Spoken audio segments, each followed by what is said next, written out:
I think that that is the historic situation in which we are.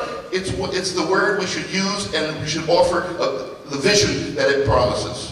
My fear is that, you know, that new socialism combined with autonomy of state, and it's not just a bad joke, will be exactly what the combination of the two names imply. National socialism. For me, Hitler was talking about national socialism. He was not talking about national communism. That's what I like. You can squeeze socialism into Ryklin. I read now an old, I like to read that, even more than Stalinist text, an old Nazi analysis where they say it's very simple. Communism is Jewish, socialism is Aryan. This is my... Let us avoid this type of projection of the past on the future. The capacity of the enemy to manipulate words and is there and will continue to be there. But I would completely agree with Mikhail in the sense that if we define that socialism by fundamentally the target being socialization through authentic democratization and not socialization through basically commodification and the market. That is the principle of solidarity replacing, even if gradually, the principle of competition between human beings and between nations or peoples, call them as you want, because they are in different conditions. And if you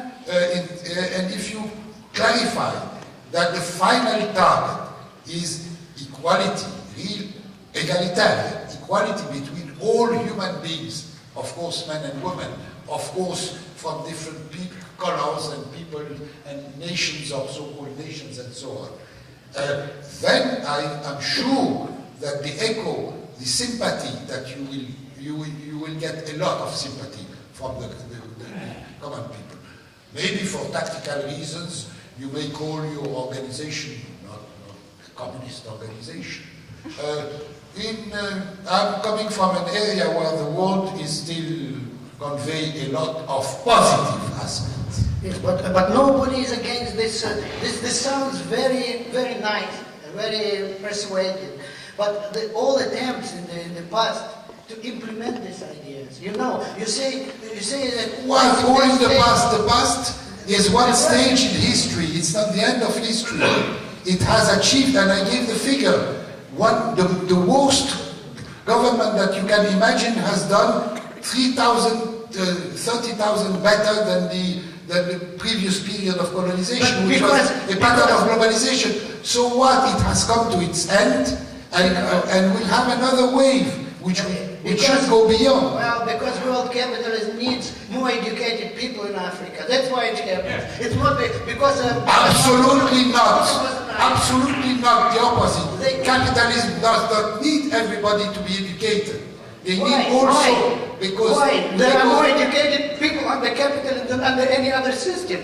They need educated people. They exploit others through education. You had in the Soviet Union one of the best educational systems. I think capitalism is dismantling it. Well, not because the Russian people are resisting to this dismantling. Don't trust too much official statistics about Soviet Union. Okay, we have time just for a please short question, because also our translators need to take a rest between the... They're like vampires in shadow, they're eternal, they never... Okay, let's take 2 hours. So I'm sorry, we'll speak for 2 or 3 hours more, and please let your question be very long. So. Yes, Luciano Lucic. As you mentioned, whatever happens in history, and history is a long time. So are we talking about millennium or tomorrow? Are we talking about our human life, meaning next 50 years or 5 centuries? So if we don't have quantity but just quality, if we just use words like communism, socialism, I don't know what, heaven or hell, we don't say anything. It's like a Monty Python show. Without quantification, whatever you say, you are not serious. So please, whenever you use some argument, give some quantification. You mentioned if we enter into the European Union, we'll be subjected to more exploitation.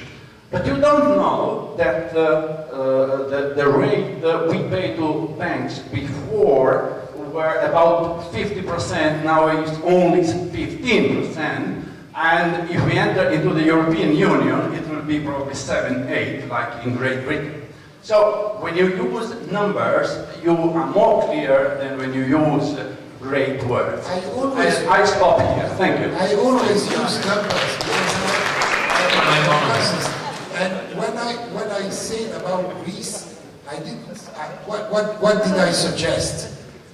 Move out, control of the capital flows. And then you are in a position, you strengthen your position to negotiate. You go to negotiation, you strengthen your position to negotiate.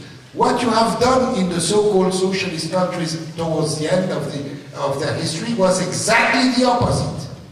You moved into Russia, particularly, but not alone, Yugoslavia, went to borrow from foreign capital, etc., and it is at the point where they had lost completely their capacity to negotiate that they entered into a negotiation, which therefore is not a negotiation, it's a capitulation. Yeah, but therefore, the principle in politics is that you try, at least, maybe you will fail, but you try to create the conditions which are the less unfavorable or the more favorable in order to be able to negotiate. I'm not against negotiation. This is why I was saying that social democracy in the West, which was a big negotiation between the working class and capital, was a positive thing, not a negative one.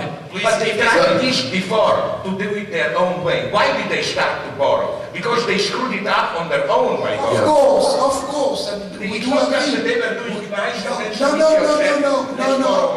And there was one socialist country which absolutely did borrow. It's Romania, sorry, it's not my idea. Look, we're not answering the question. The question dealt with the issue of, let's not deal with abstractions, let's deal with specific numbers, etc. And I have to say that I disagree with Samir when he talks about 2 centuries. That is an abstraction, a complete abstraction. We have to start from where we are right now. And where we are now is the problem of ecological disaster. That's the starting point. We have to recognize. Does anyone seriously think that the people of China and the people of India and the people of the South can possibly get the standards of life of the North? Can the Earth sustain that? We face a situation of barbarism and ecological disaster. So we don't have 2 centuries. We have to find an alternative now. And that's, that alternative can only be with a vision of an alternative now. Neither the state, as the Copenhagen fiasco shows, nor the capital can do it. I don't see why you think that we disagree. I totally agree with that. I was not saying 2 centuries in order to postpone the battle. I don't want to repeat it again, of course.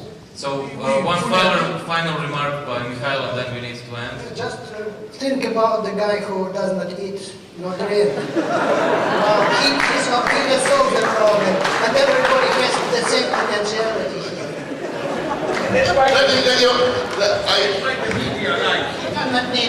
I wrote an essay. You know what? This is wonderful news for North Korea. They will no longer have hunger. I wrote an essay in 1992. 1999, in the fall of the East, etc., in which it started with a quote from a poem from Brecht, the Bishop of Ulm, where the person climbs up, to the top of the steeple, puts on something that looks like wings, tries to fly and falls, and the bishop walks by and says, "Man will never fly." And that's what you're saying. Man will never fly because he didn't fly before. And what I said and ended that essay saying was, what we have to recognize is you can't fly with things that only look like wings. Yes. But man can fly, actually. Okay, I think a big applause for our guests.